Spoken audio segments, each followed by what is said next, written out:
25 millions de propriétaires. Une émission présentée par Pierre Otus sur Radio Imo.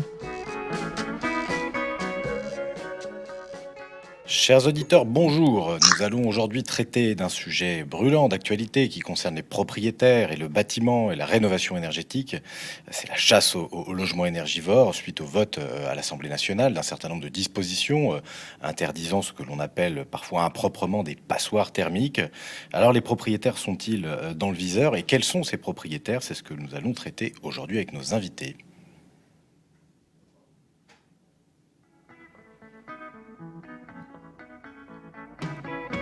25 millions de propriétaires, l'expertise.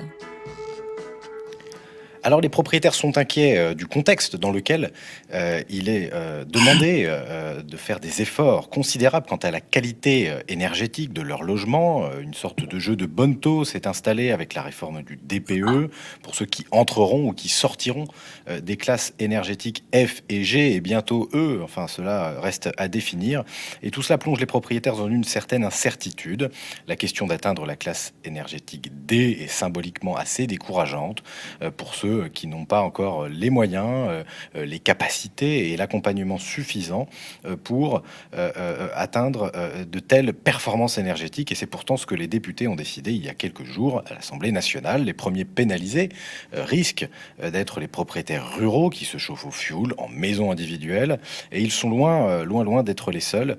Les propriétaires bailleurs voient aussi de plus en plus de contraintes s'empiler. L'encadrement des loyers, le permis de louer, l'obligation de rénovation évidemment et la modification de règlements sanitaires départementaux qui est en marche, la prolongation de la trêve hivernale, le creusement des inégalités des rapports locatifs, les multiplications des faits de squat, etc. La fiscalité, par ailleurs, générale de l'immobilier est très forte concernant la CSG qui est à 17,2 sur les loyers, l'IFI qui rattrape à lui seul les recettes de l'ancienne ISF, l'explosion des impôts fonciers passés, mais qui risque d'arriver avec la réforme des valeurs locatives et la suppression de la taxe d'habitation. Pourtant, les taxes foncières ont bien été prélevées en octobre de l'année dernière. Elles représentent, je le rappelle, 2,3 mois de loyer en moyenne et peut aller jusqu'à 4 mois dans certaines communes comme Grenoble. Alors l'objectif sur la rénovation énergétique est très ambitieux. Il y a de forts objectifs très ambitieux mais qui comportent un certain nombre de freins. D'abord technique, tous les immeubles ne peuvent pas atteindre une classe énergétique escomptée comme D à minima d'ici 2034. Ensuite, évidemment financier. Le retour sur investissement est hypothétique et la valeur verte des logements est largement déficitaire. La trésorerie de nombreux propriétaires est exsangue et les aides sont rigoureusement faibles pour un certain nombre d'entre eux. Et enfin, dernier frein, il est juridique. Comment expliquer à un bailleur ou un propriétaire occupant qui ne peut remplir ses obligations, ses devoirs, si la copropriété refusait elle-même les travaux permettant une rénovation énergétique nécessaire? Le juge va-t-il baisser arbitrairement les loyers pour les bailleurs est-ce une nouvelle source de contentieux qui va éclater? Et par ailleurs, est-ce que les propriétaires occupants vont être pénalisés au moment d'une mutation, de la vente ou de la transmission d'un bien qui ne rentrerait pas dans les clous? Enfin, nous traiterons aujourd'hui de la réforme du diagnostic de performance énergétique qui devrait sortir les classes F et G, 800 000 logements, une bascule de 800 000 logements est prévue, est anticipée, mais ces chiffres sont à relativiser. Est-ce que les logements classés vierges et les projections qui sont faites sont-elles réelles ou réalistes? Et puis, tous ceux qui n'ont pas encore eu de diagnostic DPE, puisque la dernière mutation date, et ce n'était pas en location, la dernière mutation date d'avant la mise en place du premier DPE. Enfin, il faut cesser de croire que tous les logements F et G sont des taudis. Ce sont peut-être vos logements, les logements actuels dans lesquels vous êtes, et vous ne savez pas que vous êtes encore dans le collimateur. Alors, on peut se poser la question, est-ce que l'accompagnement des propriétaires est à la hauteur de l'ambition du gouvernement? L'offre locative s'en remettra-t-elle en l'état?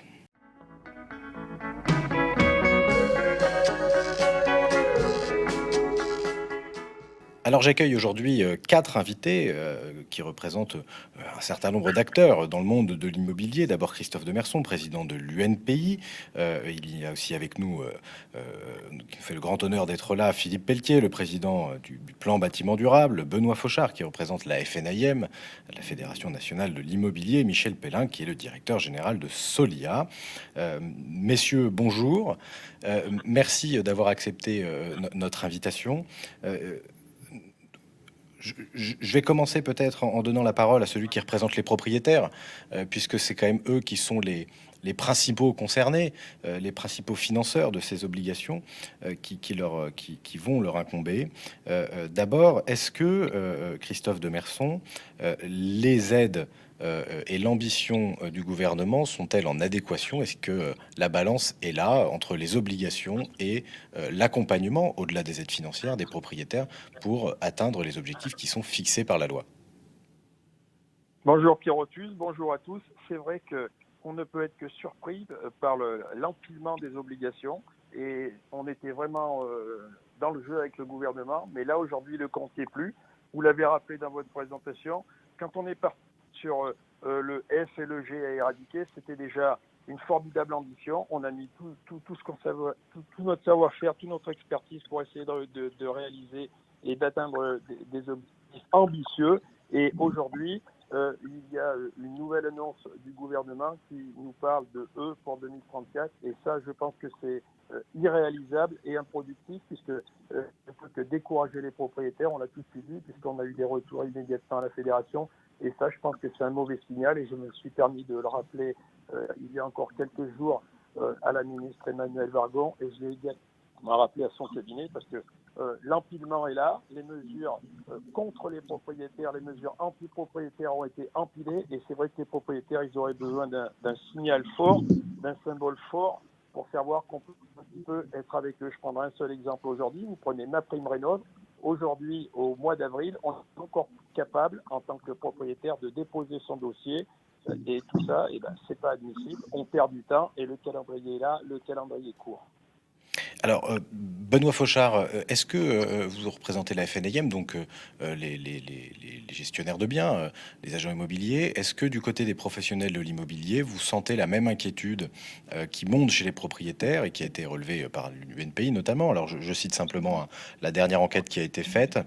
Nous avons 15% des gens qui ont répondu qui sont très inquiets sur les mesures prises et l'interdiction de mise en location des logements classés F et G, et 34% qui sont inquiets. Donc très inquiets plus inquiets, ça fait 50. Alors c'est une photographie évidemment à intenter, mais ça montre bien l'état d'esprit dans lequel sont vos clients, les propriétaires, aujourd'hui vis-à-vis de ces mesures.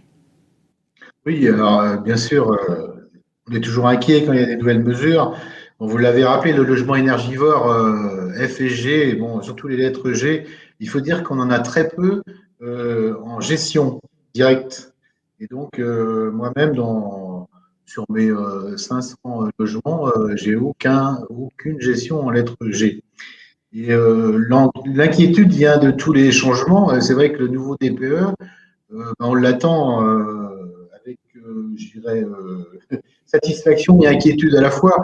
Vous avez parlé du basculement de 800 000 logements qui passeraient en FG. Et en fait, on n'en sait rien et on ne sait pas trop. C'est vrai qu'on a plein de DPE vierges, on a aussi des DPE sur facture. Et cela étant notamment interdit, c'est vrai que ça va changer et basculer quelques logements.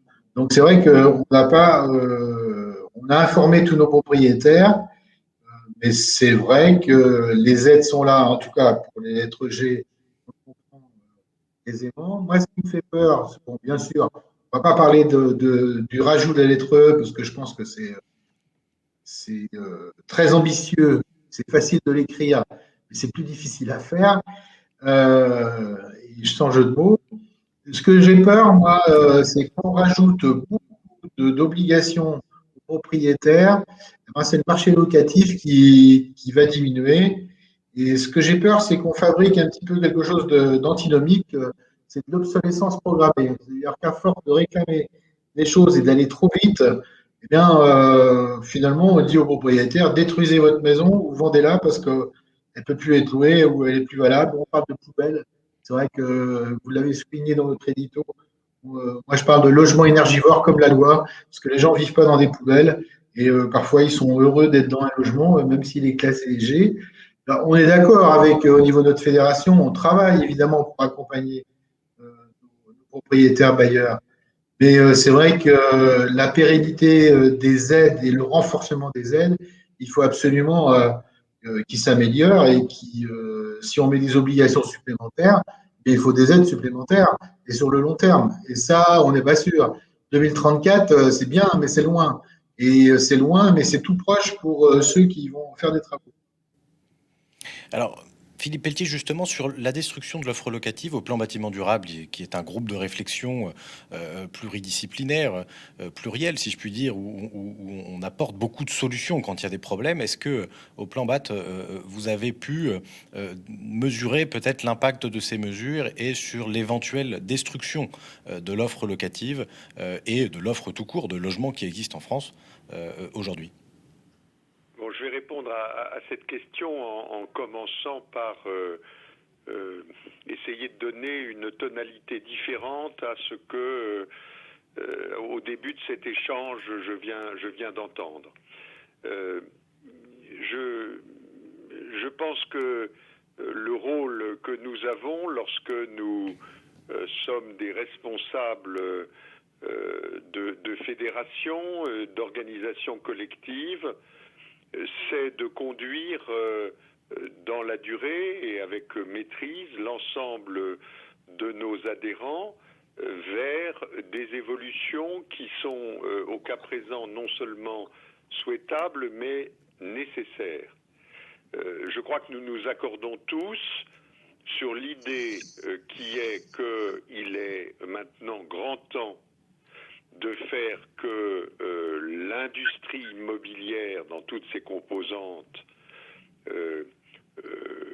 se professionnalise davantage et mette en place des services offerts à ses clients, les locataires ou les acquéreurs, qui correspondent à ce qu'on attend aujourd'hui. Benoît Fauchard donnait tout à l'heure une illustration fort intéressante. Il n'a pas en mandat locatif des logements très énergivores parce que il sait que s'il devait en accepter en mise en location, il mettrait beaucoup de temps à trouver des locataires qui seraient instables dans un logement trop énergivore. Donc on a tous ensemble, et nous le partageons, je pense, sans nuance, le même objectif qui est faire en sorte que le parc immobilier se renouvelle dans le sens de la maîtrise de l'énergie qu'il assure et des émissions de gaz à effet de serre qu'il doit impérativement cantonner si on veut que la vie sur notre planète demeure vivable. Une fois qu'on a dit ça, il est clair qu'il faut bien commencer par un bout à agir sur le parc immobilier, et on a commencé à le faire tous ensemble d'ailleurs, et le Solia a été particulièrement importante dans ce cadre-là, en décidant que le premier objectif, c'était d'aider les gens très modestes qui vivaient dans des logements trop énergivores pour pouvoir se chauffer correctement. Et là, ça a été pendant des années la cible essentielle de notre action. Aujourd'hui, nous bougeons la maille en pensant que le parc locatif, dans son ensemble, social pour 5 millions de logements, privé pour 7 millions de logements, mérite d'être traité par priorité. Le parc locatif social a fait un grand pas en engageant des rénovations globales énergétiques d'ampleur, et le parc privé maintenant, c'est son tour de faire en sorte que les locataires trouvent des logements confortables et le propriétaire y trouvera son compte. Alors, ce qu'il faut faire tout de suite, c'est pas se lamenter, c'est pas dire qu'on a peur, c'est viser exactement quelles sont les aides et les accompagnements dont les bailleurs ont besoin pour arriver en quelques années à transformer ce parc. Et moi, je vous dis, pour être une sorte d'interface entre les pouvoirs publics et la société, que les pouvoirs publics sauront entendre les demandes que l'on fait dès lors qu'on est clair, qu'on dit que le sujet est à notre portée, dès lors qu'il est bien accompagné et aidé. C'est dans ce sens-là qu'il faut que l'on canalise nos énergies. Alors justement, Philippe Pelletier, je rebondis. Est-ce que, en regard de ces obligations qui sont portées maintenant par l'Assemblée nationale et bientôt le Sénat, par le parlementaire et le gouvernement évidemment, est-ce que les aides sont suffisantes, les aides et les accompagnements, ou en tout cas l'accès à un environnement permettant largement à ces bailleurs qui sont des investisseurs, qu'il faut traiter comme des acteurs économiques, à mon avis, est-ce que on a créé un environnement qui leur permet de répondre justement à ces obligations qui, je crois, on les partage tous. Peut-être après sur la question de la lettre E, qui est un objectif supplémentaire qui est arrivé dans un deuxième temps. En tout cas, sur F et G, quel que soit le thermomètre qu'on utilise, je crois qu'il y a un consensus dessus. Après, ce sont les modalités d'arriver à cet objectif qui pose peut-être problème. Je réponds plus rapidement que ma première intervention ne l'a été. On a deux sujets, on a celui de l'accompagnement et on a celui de l'aide. L'accompagnement, c'est ne pas laisser les bailleurs tout seuls, et on sait qu'il y a un vrai besoin de la part de tous les ménages, de la part de la plupart des acteurs maîtres d'ouvrage pour être accompagnés dans le parcours. Il y a beaucoup d'offres sur la place aujourd'hui. Les chambres de propriétaires jouent cet office à l'égard de leurs adhérents. Solia joue cet office à l'égard des bailleurs qui logent des personnes modestes sur le territoire. Et les administrateurs d'immeubles jouent ce rôle évidemment au profit de leurs mandants. Donc, le gouvernement et le Parlement viennent de décider d'ajouter une couche supplémentaire d'accompagnateurs qui serait proposée à ceux qui le souhaitent. Il y a une base aujourd'hui qui se consolide à grande vitesse, qu'on appelle les conseillers FAIRE, pour informer, conseiller et accompagner les ménages. Il me semble que de ce côté-là, le compte est bon. Du côté des aides, en revanche, l'accès à MaPrimeRénov' constitue un premier pas, et l'UNPI a été, à mon sens, tout à fait décisive pour obtenir du gouvernement que cette aide soit ouverte aux bailleurs, et c'est une très bonne chose. Je pense que cette aide-là ne suffit pas, et qu'il faut, ensemble, nous déterminions exactement l'accompagnement qui est nécessaire. Est-ce que c'est un amortissement accéléré? Est-ce que c'est une déduction spéciale? Que sais-je?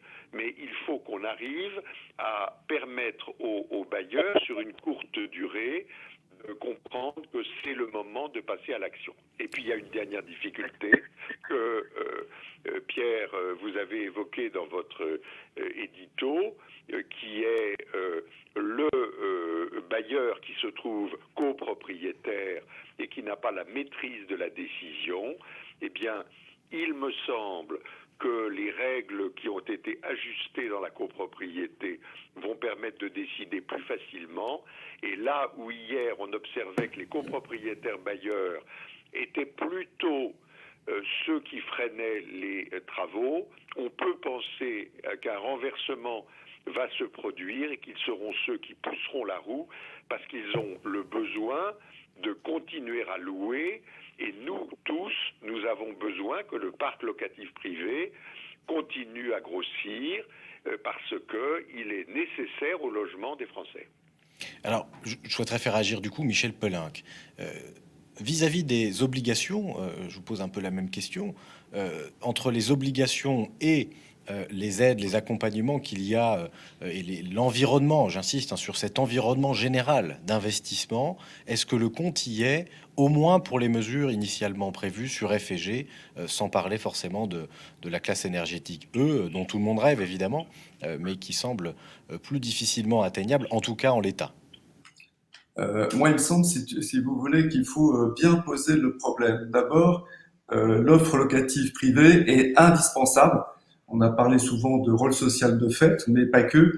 Et c'est vrai qu'on a un parc de 6 millions au niveau privé, 6 millions, 5 millions au niveau des SEM et des HLM. Donc, on voit bien que c'est quelque chose de considérable. Si on regarde maintenant l'état de ce parc, aujourd'hui, il y a une étude de 2013 là, qui a été actualisée, c'est l'étude Phébus. On a 4,8 millions de passoires thermiques ou logements énergivores, c'est vrai que c'est un petit peu mieux, un peu plus élégant, dont 1,7 million qui sont en parc locatif privé. 1,2 million sont dans des appartements, des copros, donc on en a déjà parlé, et c'est vrai que là, l'accès vertueux vers du B est évidemment un petit peu plus compliqué compte tenu de la décision collective. Et dans les 1,7 million logements énergivores possédés par des propriétaires bailleurs, il y a 880 000 propriétaires bailleurs qui sont dans les 4 premiers déciles, donc des gens qui ont des revenus quand même assez limités.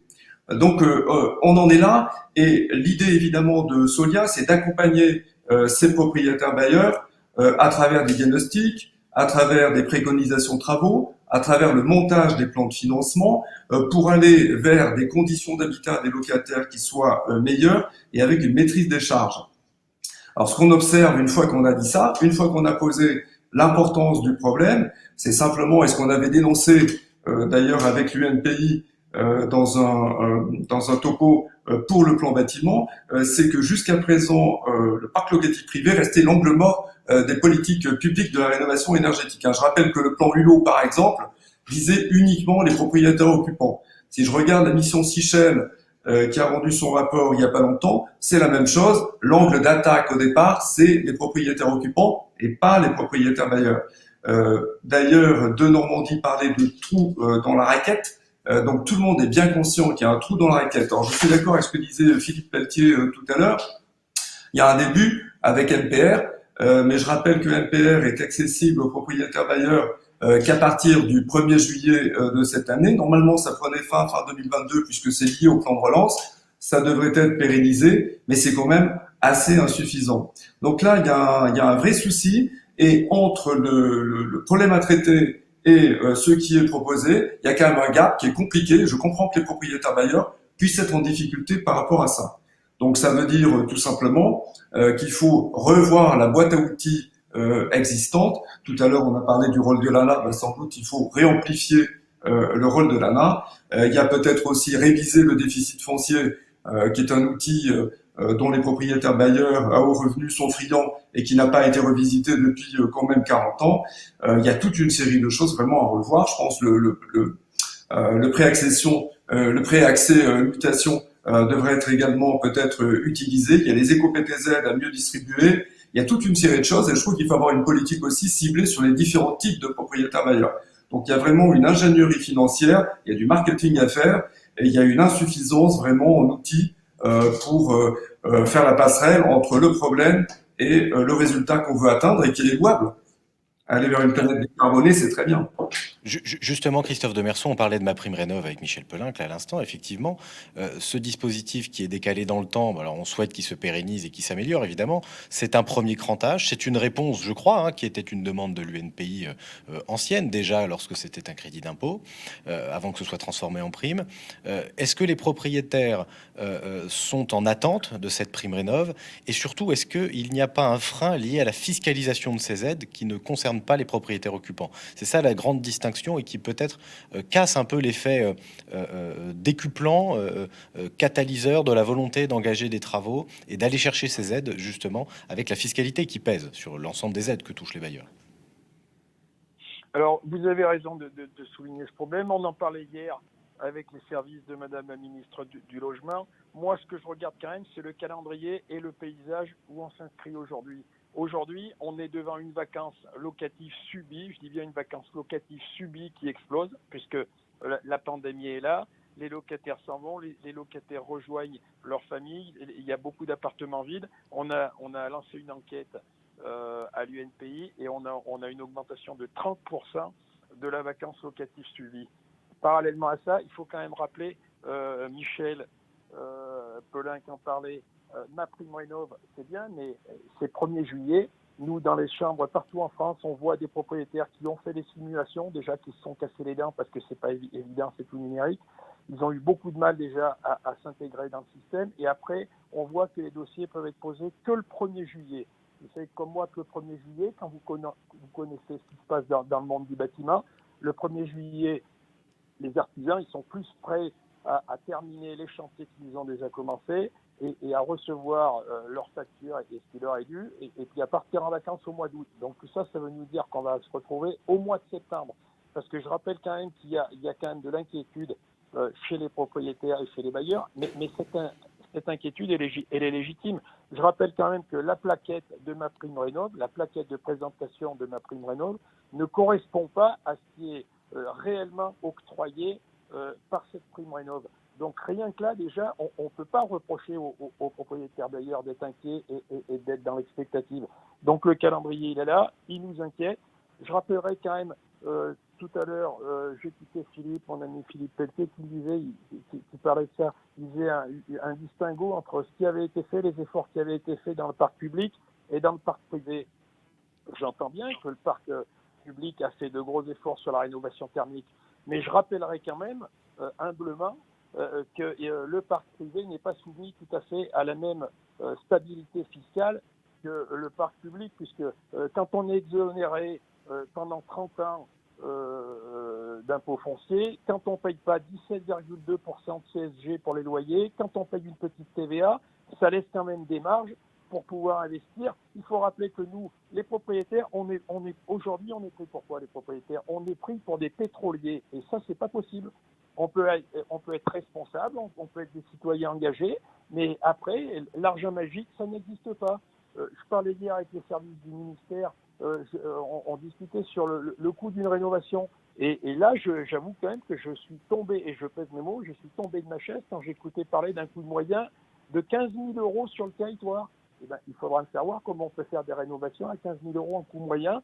Je rappellerai également en parallèle qu'on assiste aujourd'hui, et tout le monde le sait, à une explosion du prix des matériaux. Vous savez que l'acier vient de prendre 50%, mais à côté de ça, le polystyrène a pris, les cols, les produits expansés, tout ce qui sert à l'isolation, sans parler des fournitures qui ne sont pas là, puisqu'il y a des ruptures, mais en admettant encore qu'il y ait plus que ce problème soit réglé, il reste quand même qu'on est devant une explosion des prix, et le nombre d'appartements et de maisons qui sera à rénover, ça passera pas, c'est pas possible. C'est pour ça que moi je dis, on est responsable, on est engagé, nous on joue le jeu, c'est ce que je rappelais à Madame la Ministre, nous on joue le jeu de la rénovation. Moi ça fait 2 ans que dans toutes les assemblées générales en France, partout, j'encourage les gens à rénover, les propriétaires à travailler dans le bon sens, dans le sens de la rénovation. Bien sûr que les locataires doivent être bien logés, bien sûr qu'il doit y avoir de l'isolation, mais pour moi, cette annonce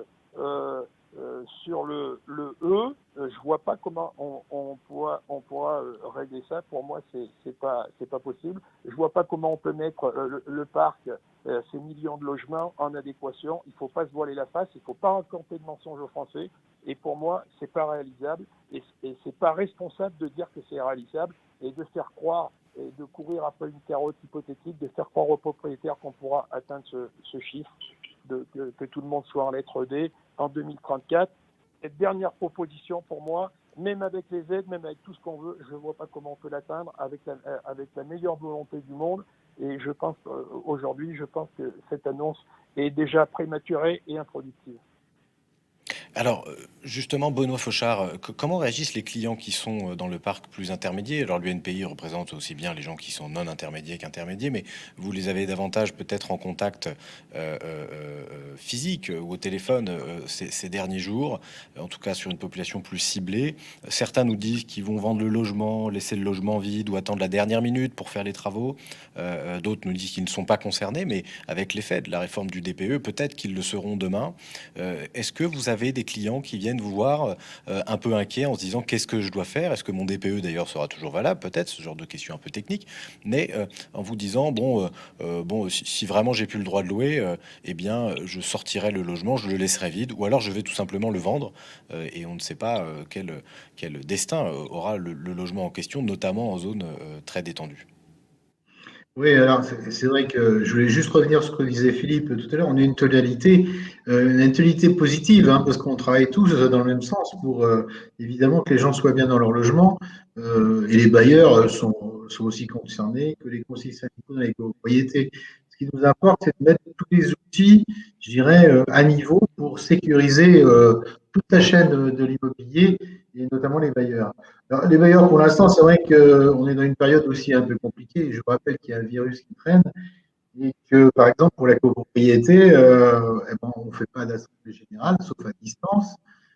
même avec les conseils syndicaux, et ça fait plus d'un an que ça dure. Donc sur les 2 années, là, 2020 et 2021, eh bien, on ne voit pas beaucoup nos propriétaires et je dirais nos copropriétaires. Donc on les a par téléphone, etc. Donc ça, c'est un peu plus dur je dirais, de les rassurer et puis d'engager les travaux, même si tout le monde le sait bien, les syndics, les administrateurs de biens se forment et ont besoin de se former. Et on a lancé des programmes avec CoproVert, etc., avec les ZDC2E d'ailleurs, et on forme parce qu'on est des professionnels engagés et responsables. De ce côté-là, il n'y a pas de souci.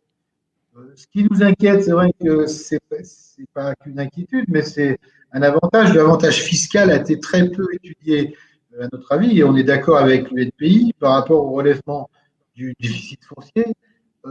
Évidemment, de la défiscalisation des primes qui se surajoutent aux revenus. Donc, ça, je trouve que c'est dommage. Et là aussi, on est d'accord avec l'UNPI. Et donc, je pense qu'il y a un petit travail à faire. Il y a une grosse inquiétude aussi par rapport aux taxes foncières, puisque les gens qui rénovent leur logement, ils ont peur d'être surfiscalisés au niveau de la taxe foncière. Donc ça, c'est pas une bonne idée pour les bailleurs. Alors, j'ai pas la solution comme ça en main, hein, évidemment. Je sais que c'est difficile et puis que ça concerne Bercy et beaucoup de monde. Mais c'est vrai que c'est toutes ces inquiétudes-là, on a besoin de rassurer et d'équilibrer les choses. Notre objectif, c'est quand même qu'on garde un marché locatif privé. Michel Pelinck l'a dit, il est important et donc il faut garder cet équilibre. Ou alors on va vers plus de. Enfin, moi je suis d'accord avec le logement social, mais est-ce qu'il faut éliminer le logement privé, quoi? On se demande un petit peu, parce que c'est vrai que, suite à ta question, Pierre, c'est qu'on va arriver à des arbitrages avec les bailleurs qui vont faire l'étude entre une vente et un réinvestissement vers du neuf, pourquoi pas, ou une vente et puis par rapport à des travaux et une étude de la fiscalité. Donc, on a proposé, nous, au niveau de la FNAIM, de prévoir une éligibilité aux deux Normandie, dans l'ancien, sur tout le territoire. Ça nous semblerait intéressant pour garder un marché locatif, primaire en tout cas, et avec une possibilité de rénovation et que des biens restent dans le marché locatif. Et donc avec des obligations, évidemment, comme idée de règle, quand on a des aides, il y a des obligations par rapport à des règles de marché. Vous voyez, ça, c'est pas un problème. Mais je pense qu'il faut vraiment équilibrer et rechercher un équilibre pour avoir un marché locatif fort privé. Alors justement, Alors, restons sur cette... la remarque Oui, de Christophe Benoît Demerson. Fauchard, le secrétaire général de la FNIM, est intéressante et j'y souscris. Quand il parle qu'il y a également une inquiétude par rapport à la taxe foncière, rappelons quand même que sur la taxe foncière, rappelons un seul chiffre. Sur 10 ans, l'augmentation de la taxe foncière en moyenne en France, c'est 34,2%. C'est sans rapport avec l'inflation et c'est sans rapport avec les loyers.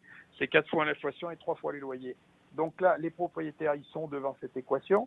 Mais rappelons aussi, et on l'a vu là, il y a 2 ans avec les services des impôts de l'ISER, puisque je rappelle quand même qu'on avait fait un focus sur l'ISER à l'UNPI, et que tous les propriétaires qui avaient fait des travaux importants ont vu une taxe foncière exploser. Je rappellerai aussi qu'il y a une inquiétude par rapport à la taxe foncière, puisque vous le savez, avec la suppression des taxes d'habitation, il y a un manque de recettes dans les collectivités. Tout le monde en est conscient et tout le monde met un petit peu son mouchoir sur la table pour faire semblant de savoir ce qui se passe. Mais en réalité, on voit bien, tout le monde se tourne déjà vers les propriétaires pour essayer de trouver des recettes supplémentaires. Et Pierre Otus, vous le disiez tout à l'heure dans votre introduction, c'est entre 2,3 ou 2,4 et 4 mois de loyer déjà, rien que sur la taxe foncière. Comment voulez-vous que les gens trouvent les manœuvres pour amener des bâtiments en B? Pas possible. Alors, je vais essayer de résumer et de conclure un peu ces débats. J'aimerais bien faire une proposition, Pierre. Oui, je vous écoute, Philippe, allez-y. Oui, ma proposition, elle est celle-ci. On entend Benoît Fauchard, avec raison, évoquer telle ou telle réforme fiscale nécessaire. On entend Christophe Demerson et Pierre Otus tenir un discours de même nature, mais en invoquant d'autres mesures. Michel Pelinck fait de même. Il est tout à fait, et le plan bâtiment de son côté prend sa part de ces propositions, il est tout à fait certain que si on continue à jouer de façon dispersée, chacun dans son couloir, il n'y a aucun espoir d'obtenir les aides dont les propriétaires bailleurs ont besoin pour faire ces travaux de rénovation énergétique, et qu'il faut donc, il n'y a pas d'autre solution, il faut donc s'unir pour définir quelques propositions peu nombreuses, lisibles, qui, comme le dit Michel Pelin, correspondent bien aux différentes catégories de bailleurs, et ensemble les porter pour qu'elles soient dans la loi. Ça, c'est à notre portée. Nous sommes capables de le faire dès lors que l'on met de l'ordre dans les actions que nous conduisons et que nous déterminons ensemble des propositions communes. Donc je propose qu'on fasse cela, je propose que le plan bâtiment durable prenne l'initiative d'une réunion très prochaine pour ainsi arriver à une unité de propositions lisibles, et nous ferons ensemble le nécessaire pour qu'elle soit adoptée. Parce que l'objectif, et je dis bien que cet objectif qu'on partage, il faut l'annoncer haut et fort, il n'est pas question que dans cette affaire, on perde un logement locatif.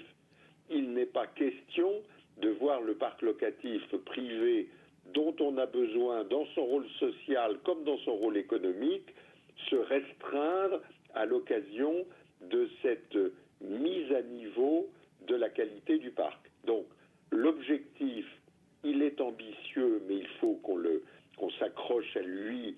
Nous devons maintenir le parc, et pour cela, il y a besoin, comme je le disais tout à l'heure, d'aides bien ciblées, déterminons-les ensemble et portons-les pour les faire aboutir. Eh bien, écoutez, le message est bien entendu, la perche tendue est saisie, en tout cas, je pense, pour l'UNPI, et j'imagine aussi pour les autres acteurs que sont Solia, la FNIM et d'autres d'ailleurs, pour que nous puissions porter ensemble un certain nombre de propositions et que nous créions justement cet environnement favorable pour remplir ces objectifs. Et je le rappelle encore une fois, personne n'est contre la rénovation énergétique, personne n'est contre l'amélioration du parc, la qualité des logements et le confort des clients qui sont les locataires et les occupants de ces logements. Je pense qu'il y a là une opportunité qui nous permettrait de faire basculer les choses et de convaincre le politique. Alors beaucoup de choses et beaucoup de clés sont dans les mains de Bercy, mais si je puis relayer l'appel que chacun d'entre vous avait fait auprès de la ministre Emmanuelle Wargon, c'est d'aller chercher ces arbitrages et de trouver les moyens à chacun de remplir les objectifs, encore une fois très ambitieux, qui ont été votés, pas définitivement encore. Il y a des améliorations encore certainement à voir au niveau de la loi énergie et résilience, mais aussi des aménagements fiscaux en loi de finances. Merci à tous pour la qualité de ces échanges, des propositions, même si une grande inquiétude a pu être relayée et résumée dans diverses interventions. Je pense que nous aurons l'occasion d'en reparler très prochainement avec d'autres acteurs et d'autres intervenants, notamment au Sénat. Merci à tous et à très bientôt. 25 millions de propriétaires. Une émission présentée par Pierre Otus, à réécouter et télécharger sur le site et l'appli radio.imo et sur toutes les plateformes de streaming.